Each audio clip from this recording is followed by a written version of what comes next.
안녕하세요. 반갑습니다. 오늘도 하나님 말씀으로 하루를 시작하는 모닝빵에 오신 여러분들 주님의 이름으로 환영하고 축복합니다. 전통이란 어떤 집단이나 공동체에서 오랜 시대에 걸쳐 이루어진 어떤 사상, 관습, 행동, 양식을 말합니다. 전통은 무조건 수용하고 따르기보다는 비판적으로 받아들여 계승할 부분은 계승하고 발전시켜야 될 부분은 발전시켜 나가는 것이 필요합니다. 때로는 아무리 오래되고 권위 있는 전통이라도 버려야 될 악습이라면 단호히 버리는 것이 공동체의 미래를 위해서 유익한 것이죠. 오늘 우리가 함께 묵상할 하나님의 말씀은 마태복음 15장 1절에서 20절 말씀입니다. 오늘 본문의 제목을 정해본다면 전통이냐 말씀이냐로 정할 수 있을 것 같습니다. 예수님은 지금 이스라엘 북쪽 지역인 갈릴리 지역에서 사역하고 계십니다. 하지만 예수님에 대한 소문은 남쪽 예루살렘까지 퍼졌고 그 영향력도 무시하기 어려운 상황에 이르게 되었습니다. 이에 따라 예루살렘 종교 지도자들은 갈릴리에 사람을 보내서 예수님에 대해서 알아보고 또 견제하도록 합니다. 종교 지도자들이 예루살렘에서 예수님을 방문해서 말하기를 예수님의 제자들은 왜 장로의 전통을 어기고 손을 씻지 않고 밥을 먹고 있습니까? 라고 물어봅니다.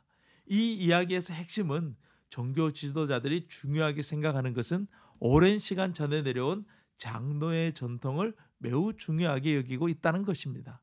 장로의 전통이란 유대인들이 주장하기를 모세가 시내산에서 모세오경을 받을 때 하나님께서 따로 구두로 전한 율법으로 구두율법이라고 부르기도 했습니다.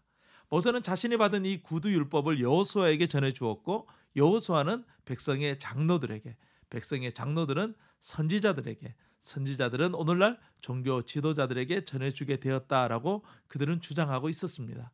하지만 이러한 주장은 허무맹랑한 주장입니다. 더욱더 큰 문제는 종교 지도자들은 자신들만이 알고 있는 이 장로의 전통이 성경의 권위보다 더 뛰어난 것처럼 은근히 주장하고 있었다는 것이죠. 예수님은 장로의 전통이 하나님의 말씀과 부딪히고 있으며 이 전통을 하나님의 말씀보다 우위에 두고 있으니 이 전통은 잘못된 것이다 라고 지적하고 계십니다.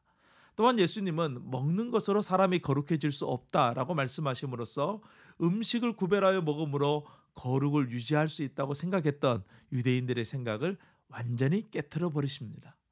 예수님의 말씀에 종교 지도자들은 아무 말도 하지 못했고 제자들마저도 크게 당황합니다. 예수님의 말씀은 당시 유대인들에게는 너무나도 파격적인 말씀이었던 것이죠. 하지만 예수님은 우리가 거룩해지는 것은 외부에 의해서가 아니라 우리 내면의 변화로부터 시작된다는 것을 분명히 아십니다. 우리는 전통을 믿고 전통을 따라 신앙생활을 해서는 안 됩니다. 우리가 믿고 의지하는 것은 오직 하나님 말씀밖에 없어야 합니다.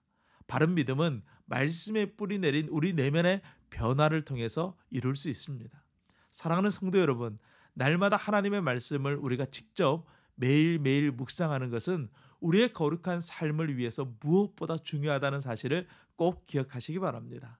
3월 한 달도 마태복음 말씀을 통해서 그리스도와 동행하는 은혜가 있기를 주님의 이름으로 축원합니다.